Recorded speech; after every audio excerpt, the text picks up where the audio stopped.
Hello guys, mga papitas at mamitas, for today's video, ayan, ako'y magluluto na naman ng isa sa pinaka-paborito din ni aking Joko, no? Yung karaniwan din naman ang niluluto ng lahat. Alam ko naman lahat tayo ay marunong magluto. So guys, kahit paulit-ulit na lang ang niluluto ko, importante meron akong content. Okay? Itong aking content for today. Ayan, ang aking paksiw na pata again.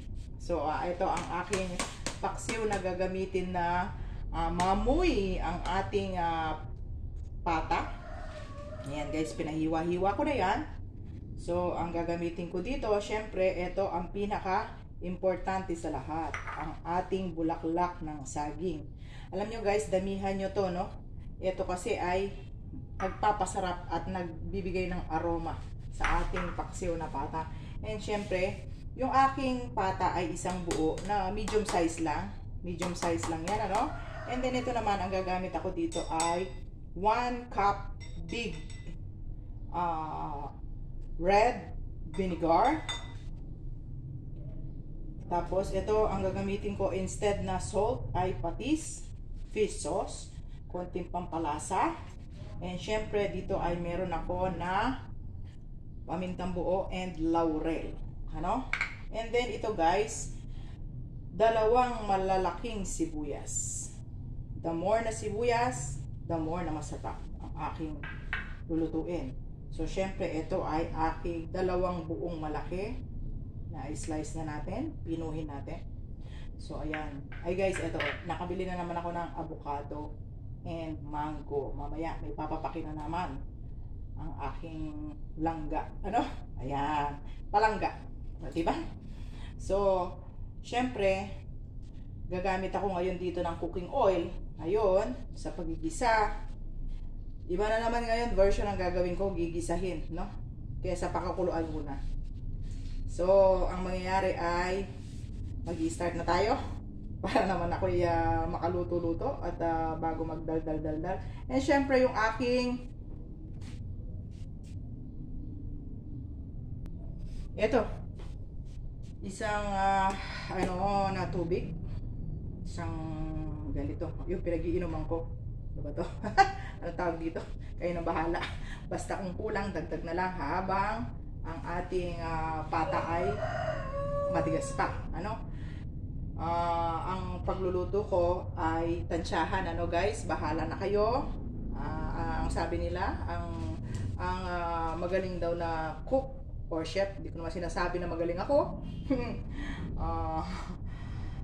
Tansyahan at hindi tumitikim. Amoy lang, alam mo na ang niluluto mo, kung anong lasa. Ano?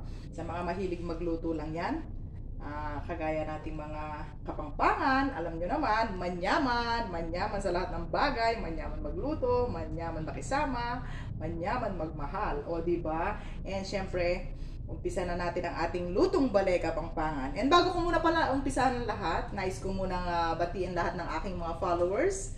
Ayan, mga subscribers, mga new followers, FB friends at viewers. Thank you so much for my 130 plus followers. And kung hindi pa po kayo na pa-follow and subscribe sa aking Raquel Solana Costales or aka Inday Mama Vlog, please do follow, like, share, comment, and pakihit po ng aking notification bell para lagi po kayong updated sa aking mga sinashare na videos everyday. Ayan, so let's start cooking. Okay, ito na aking hindi pa pala nakasindi ang aking gasol. So, sindihan na natin yan ang aking kawali, no? So, ang gagawin natin unang dito, maglagay lang tayo ng konting cooking oil.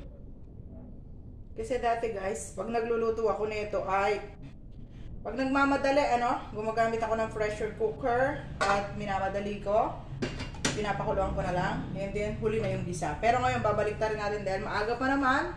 Time check, 8:30 AM. So, maaga pa. Kaya ang gagawin natin ngayon dito, igigisa natin. Ano? Igigisa natin at saka natin palalambutin ng normal na lambot sa kawali. No? Painitin ng mantika and then ilagay ang ating maraming bawang. So, ayan. Gagawin natin dito guys, papupulahin natin ang ating bawang ha. Kailangan pulang-pula ang bawang natin para hindi siya maglasang sariwa. Kung bakit ang bawang dapat ang inuuna sa pagluluto. Kasi ito po ay kapag medyo puti-puti ba, alam niyo ba, sa bagay iba-iba tayo ng klase ng pagluluto. Ano? Alam ko naman lahat ay marunong magluto, pero iba-iba lang tayo ng technique. No? Kasi parang parang sariwa at medyo malansa ang karne natin. Kung ano mga lulutuin natin kapag ang bawang po ay hindi masyadong luto, no? Depende lang siguro sa lulutuin kung hindi masyadong yung bawang malutong-luto. So ayan. Make it a golden brown yung aking garlic.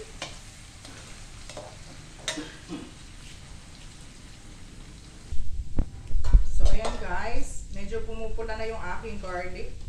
Ihahalo na natin itong dalawang malaking sibuyas.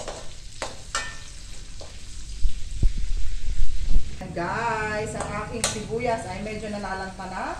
Kapag ito ay nalalanta na, ihalo na natin ang ating maamoy na pata. No? So, haluin lang natin.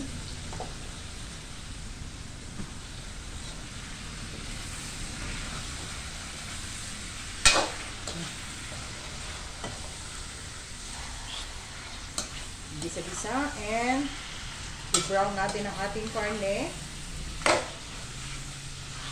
Hayaan muna natin siya ma-brown and kumatas ng mantika yung ating patak o mamoy. Hayaan lang muna natin siya guys. So ayan guys, ito ay na-brown na ng bahagya ang aking mamoy, ang ating pata. Ilagay na natin yung ating fish sauce guys. Diba? And syempre of course yung aking laurel na pampabango at pamintang buo. Isama natin yan. Yan, para may aromatic ba? Tingnan mo, ang bango. Wala pa, mabango na. O, diba? And syempre yung ating konting pampalasa, isama na natin. Ayan.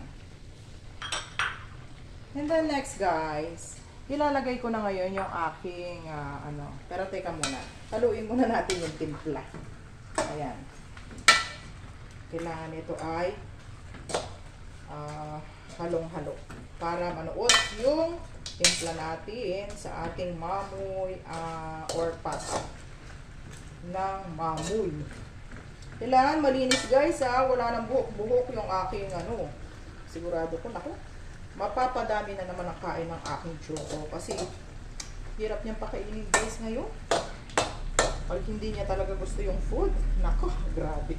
Kaya mas mainam na yung tanungin mo siya na kung anong gusto niya talagang ulamin, yun ang lulutuin natin.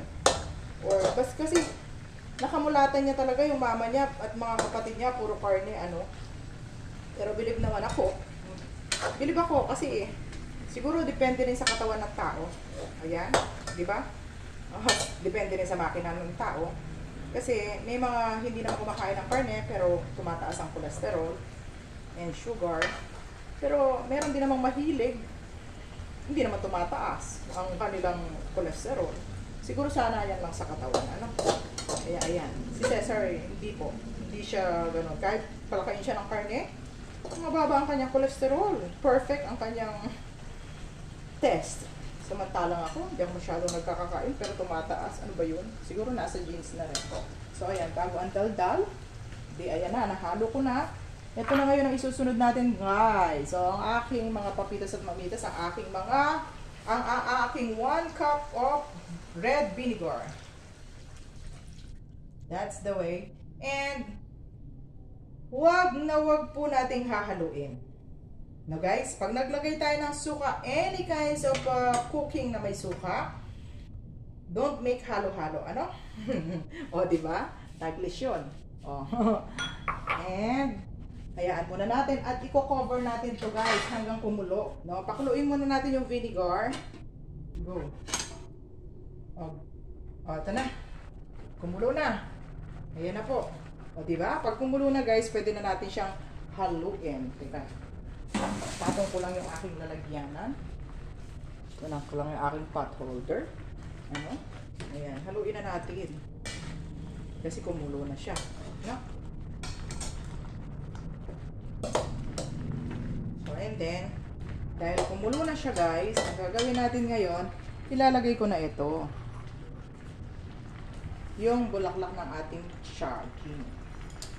Mas marami, mas masarap. No? And then next, isasabay na rin natin itong ating tubig para mapalambot ang ating karne. No? Ayan. So, gawin lang natin ang bahagya. And then next guys, tatakpan na natin ngayon to. Ang gagawin natin, palalambutin natin yan hanggang 30 minutes. Okay guys? O, kasi mamoy lang yan. Kaya 30 minutes ang ating pagluluto. So ito na guys, luto na ang aking paksiw na pata. Ayan. Perfect na aking paksiw na pata. Ayan, natutuyuan na guys. So, ayan, that's it, my paksiw na pata. Maraming salamat sa panonood sa aking video. Sana may natutunan kayo bahagya sa aking lutong balik kapampangan. Maraming salamat po sa inyong lahat sa walang sawang support at panonood. God bless everyone. Hanggang dito muna po ang aking video. I love you all guys. Thank you so much.